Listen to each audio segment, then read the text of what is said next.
no better place to start than with Chelsea. That's what the viewers have voted for, with 43% of the vote as the first talking point. Chelsea is set to make a new bid for Enzo Fernandez. What are you saying, Lewis? I mean, you've made a lot of signings. The Mudryk deals come in. You wanted Caicedo. Arsenal were gate crashing that deal. But it looks like you might be going back in for Enzo. Who would you prefer, Enzo Fernandez or Caicedo? Which of the two do you think would be the best fit for Chelsea right now? For us, I'd say I'll take either personally. But if you're gonna put a gun to my head and make me pick, I'm going for Enzo Fernandez. I think that's a much rarer profile with much more traits that we're lacking in midfield. Like Caicedo is an unbelievable midfielder, but I do believe you can find more ball-winning midfielders if you do a bit more research. Whereas someone to have the ability to win the ball and have that level of passing range as well, yeah, you're not finding that many players like that. So I would rather us going for Enzo, but I just think both are a bit unrealistic at this point in the window. I don't think either of us are getting Caicedo personally. And for Enzo, I think it's too much for us to even try and pay and dodge FFP because now there's taxes involved as well. So it's like 160 million euros up top. I think that'd be a bit too much for either of us, but I guess you can dream. Definitely. I mean, does anyone see this Enzo deal coming off for Chelsea? It fell away. They've come back in again. I mean, they seem to really. It's kind of weird they've gone this whole window without addressing midfield. Does anyone see this deal happening? I don't think so. You think gonna happen? I think the fact that they're gone in for Caicedo kind of suggests to me that they've got kind of a limit that they're willing to spend, and I don't think Benfica on that player, that is. Obviously, there's no limit to what actually spending, but and Benfica's not going to budge. Benfica are not going to budge at all on the price, and if they see, if it's one or the other, Caicedo or Enzo, I think you're more likely to get Caicedo for a cheaper price than you would Enzo. Even if Arsenal are in for Caicedo, we know that doesn't really mean anything when Todd Bowley's involved, but I can't see Benfica budging, and Chelsea's not. 120, 100 million euros is too much, man. I think that's too much. Even the Caicedo price is a lot, if you're going to ask me. I think that if Benfica were in financial disarray, then maybe, but I think that Benfica are quite a financially stable club right now. They've obviously made a lot of money on the Darwin Núñez deal, for example. So I don't think they're in a position where they need to sell. So I'd be very surprised if they did push. What's their valuation? Like 130 million euros or something insane. So I think unless Chelsea are willing to meet that, which would be mad considering he's basically just had a good World Cup and that's it, I can't really see it happening. From Benfica's perspective, they're top of the league too. I think they're like 5 points clear at the top. So they're not going to want to get rid of who's probably their best player in the middle of a title race. So I get it from their perspective. They don't want to sell. They've made it obvious, just pay the buyout clause and you can have him. Otherwise, we're not selling. And I don't think we can do it. So to me, I like that we're still in for him, but if we're not going to pay the money, we're just wasting our time here because he's not going anywhere and they're not lowering their valuation. We've tried offering less cash. We tried offering other players in loan deals, and they just don't want it. So I'd rather us just move on or wait till the summer. Yeah, it's an interesting one for me. I just feel like I can't write off what Todd Bowley does and when they spend, because the day before they signed Mudryk, everybody was kind of laughing at the idea that Chelsea would spend that much, that they would, no way, he's going to pick Arsenal no matter what they do. And then suddenly you kind of, that Saturday evening was a mad one. United had just won the Manchester derby. We were all getting ready to go out. Neeks and a few of the boys were all meeting up, and then suddenly, man got picked up like he was, like he was Andrew Tate and hoisted off in a jet, and he was suddenly a Chelsea player. It just happened, like no one expected it. Done, finished, out of there. So I don't know. I can't write off the fact that it could happen with Chelsea, but equally, as you say, they've gone for Caicedo, who is cheaper, and there's no noise yet that Chelsea are going to match what Arsenal are now trying to do, which we'll get onto a bit later in the show, increasing their bid for him. So they're kind of stepping away, looking elsewhere. There is talk of Onana from Everton, who are in absolute disarray. Sean Dyche is on his way in there, which will be interesting. Like, what about Onana to Chelsea? I mean, would that improve your midfield enough to give you hope of a top four or even a Europa League finish, Lewis? I don't know. Like he's a decent ball winner from what I've seen, but it's not. It's a bit of a drop off when you're going from Caicedo, one of the best midfielders in the league, young player of the tournaments for the World Cup in Enzo Fernandez, and now we're going back to Everton. I don't know. Like, it screams like old transfers. But even if we do bring him in, like, I can't go completely against it because all of Christopher Vivell's transfers have all hit the ground running. So if he's looking at Everton and he wants to get a DM from there, I can't really say too much. I have to just judge him based on what I see at Chelsea, because Badiashile, for example, had so many questions when he first joined. Like, he didn't really look the most convincing at Monaco. There were mistakes in his game. It is early days, but he's fit into the team so easily, and we look so much more solid since then.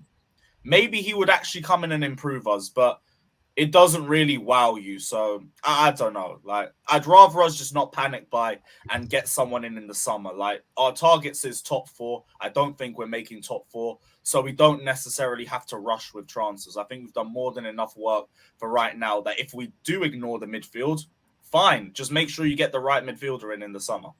If you went in, though, for Enzo, I don't think that's a panic buy, to be honest, because he was one of your main targets right from the start. And you can't put anything past Chelsea and Todd at the moment. So 9 out of 10, they'll probably spend the money regardless and deal with financial fair play later on down the line, because this guy, he's on an absolute madness at Chelsea. The guy's come in and he's just spending so much money, bringing in. How many players have you brought in so far, Lewis? Is it like 15, 16?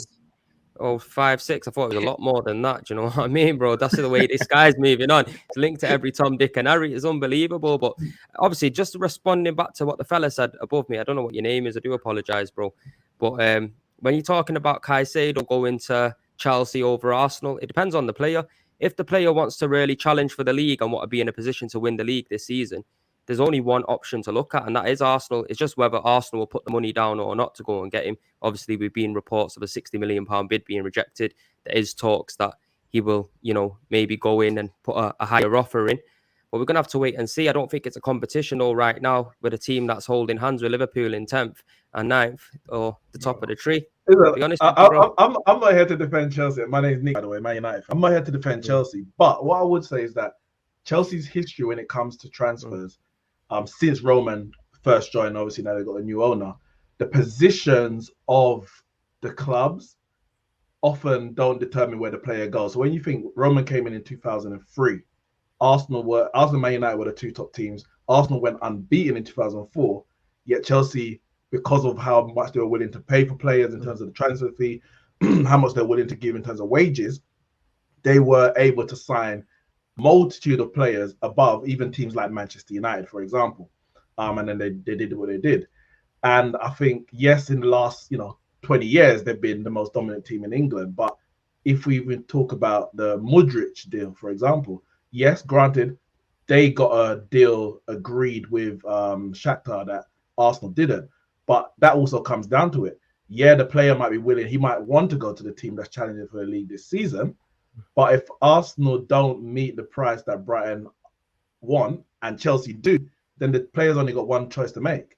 Yeah, to be fair, that's what I was saying. But I think I have to agree to disagree to a certain extent, because as we've seen over the last, say, 10 years, Champions League football is what players want. When you're not in the Champions League, players then decide whether they want to move to that club or not. Now, Chelsea are in a position right now where Champions League football is not guaranteed. That's why these guys are moving now and fast and spending money now, because 9 out of 10, they're probably not going to be in the Champions League next season. And that will then have an effect on which kind of players will come into the club. So when players are going to be moving over to Chelsea now, it's facts, bro, because the bottom line is when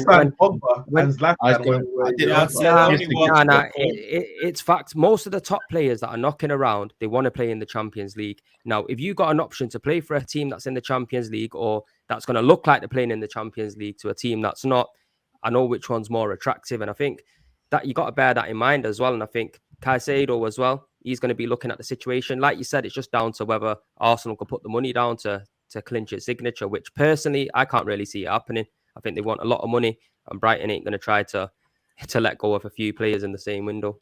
I think Chelsea's a different animal though, Premsy, because I get what you're saying about Champions League, but again, this is not meant to be a shade to Arsenal, but next season is going to be the first time you're back in the Champions League for a long time. there's no guarantees that you guys will continue to thrive next season and stay in the Champions League. Whereas Chelsea, they may have a season out here or there, but when they're in it, they're competing for it usually. They've won it twice since we've been alive anyway. So it's like, I get what you're saying. If you were to say this about a Liverpool at the moment, for example, then I'd fully get you. But Chelsea's a different animal because one, they'll overpay in terms of salary. They'll overpay in terms of transfer fee. But also, once they're in it, they're a problem to deal with. Yeah, but that is it's totally different now, though. This is a new regime. This is what we've been accustomed to is seeing Roman Abramovich and what he does, sacking managers left, right, and centre because he demands success. Todd Bowley's come in with a Graham Potter and he's looking to build a project. You can't just bring in every single player under the sun, and nobody's sitting here psychic to say, you know what, Chelsea are definitely going to be in the Champions League next year, or they're going to be competing. Going off evidence and facts, what's happening right now, Arsenal are the best team in the league. And that is just facts. So you can't really see. Now, though. Yeah, but this is what I'm trying to say. You're going off evidence right now, innit? So if you're going off what's happening right now, if you're going off what's happening, just listen, let me speak, bro. If you're going off what's happening right now, yeah, then there's only one trajectory for Arsenal, and that's the probability that it's still going to be going because we are strengthening the team right now, and we've got a manager in that seems to have got everybody on board. At the moment at Chelsea is a little bit all over the show. You don't know whether the manager's buying these players or the owners are buying these players. You don't know what system they're going to be trying to fit into. So it's a bit of a risk in it. Like I'm saying, just don't have your head set on Chelsea of old. Do you know what I mean? It's totally different to what it is now. It's a new regime and you got to wait and see what's happening. Look, bro, they're holding up 10th and 9th with you holding hands down middle of the table, bro. But you can throw shade. You can throw shade, but this time last season you weren't doing anything. So if I had to say, but it's all about the present, though, isn't it? It's not all about the present. If you're football's about the present, fam. It's not. If I'm a player moving to a club, I'm looking for a 5-year deal, right? So I'm not just thinking about it now. Because right now, exactly, bro. So that comes back to the fact that I say 9 out of 10, Chelsea ain't getting Champions League football in this year. But that's this season. Now, and I think exactly. So if you've got a 5-year contract, bro, one season doesn't change it. Because you guys were out of the Champions League. You're not thinking about what I'm saying. You got Lacazette through the door. Now, I'm just saying keeping it 110, and this is how it is, bro. If you're out for 1 year, I don't think it makes too much of a difference. So, Lewis, we were on a stream, on the best of the rest, and you said to me, you're right. The reason why players are coming in now and they're signing players now because you're not going to get Champions League football. You said that, didn't you? And it's going to be difficult to then go and get players when you're not in the Champions League. It will be, but to a point, because I think you can be out of the Champions League for a year and you still have some level of attraction.